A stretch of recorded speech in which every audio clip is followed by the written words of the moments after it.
All right, Craig from ChefwareKits sent me a thread chasing jig, so I'm going to try that out before I have to put it back in the mail and send it back to him. But I've been watching all of Sam's videos, and he does hand thread chasing, and it's just incredible. And I actually found a set at garage sale, so I'm going to try that too. But the jig is just simple. It comes with a bunch of different attachments, so you could fit it on different lathes too. But let's go ahead and take a look at it. Okay, so we're gonna thread this box today. Sam has been doing a bunch of videos on thread chasing, and I found these at a yard sale.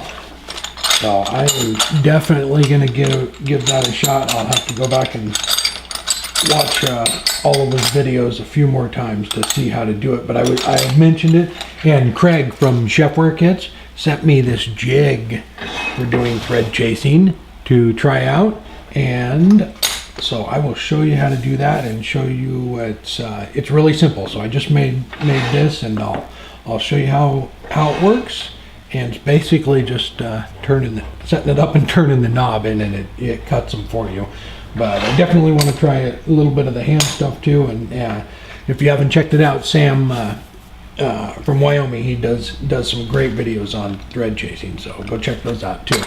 But let's go ahead and get started. Alright, I went ahead and just trued up a piece of, this is maple burl, and went ahead and cleaned out the inside of the lid and have it all ready to go and sanded. For thread chasing, some woods are much better.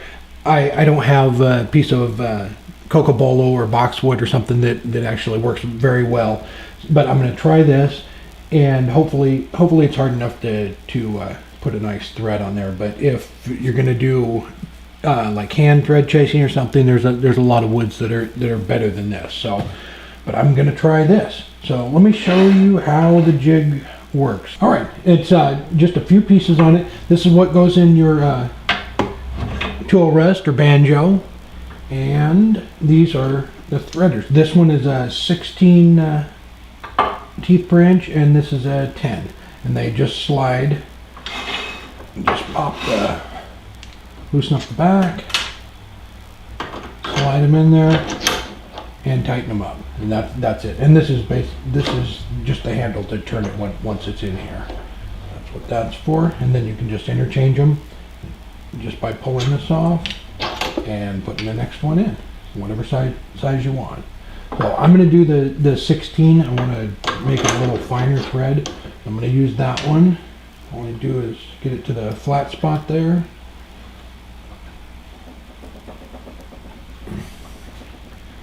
Tighten it up, put the handle on,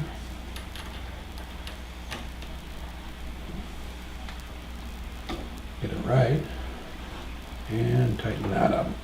And this is your cutter here, just this little piece, and you just put it in. I have a Jacobson chuck, the same one I used for the tailstock, and it has the Morris taper on it.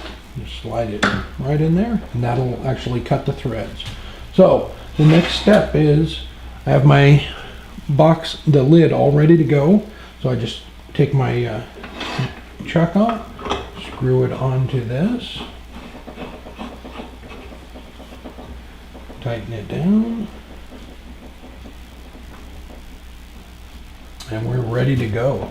And then if you want to do different size threads, there's the other one. So we're going to do the lid first. Let me move the camera around to the other side so you can kind of see from the inside of this thing. You just want to bring it over here, bring it up to your spindle height on the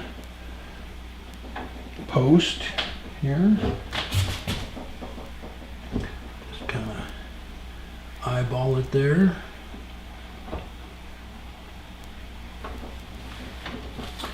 And again, like with the spear making jig, I'm gonna use my square to make sure this is my banjo square on my lathe before I turn it on. But this adjustment here actually brings it in and out. So if you want to cut deeper threads, you can just bring it in. So you can make a pass with a little lighter cut, and then bring in a little bit, and then make another pass. I'm going to get this squared up first. Bring it all the way back. And I'll move the camera around to see if we can't get a shot from the inside there. Okay, so I have it all lined up. I use the square to square up the banjo. Have this to where the cutter head's just about to touch. And tighten it down. So I'm going to turn the lathe speed down a little bit. And then all you do is rotate it in.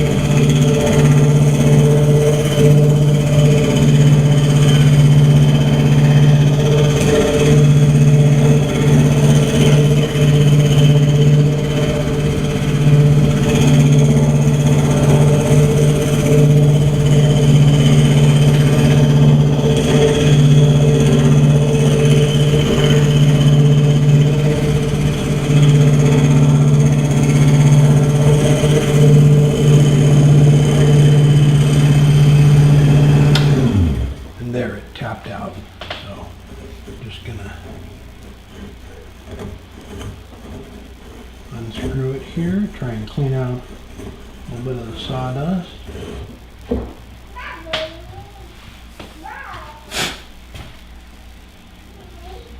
Let's go ahead and do the base.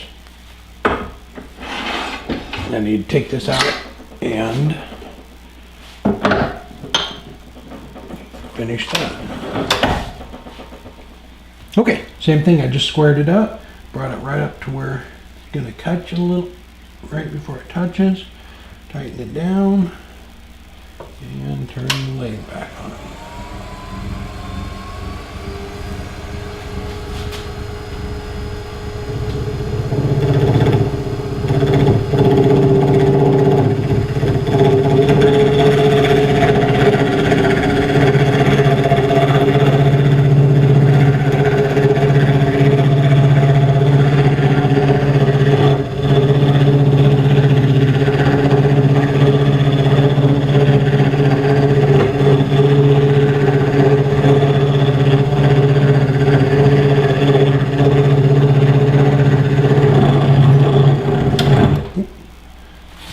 Bottom down.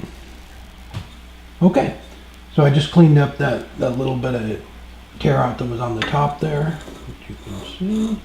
Threads right on, and then we can finish the top of the box. So that is pretty simple. The only thing was when you're doing this, set your calipers to the bottom of the thread when you're doing the top of this, so that these threads go all the way in. That's the only thing you kind of need to keep an eye on, but that's pretty simple.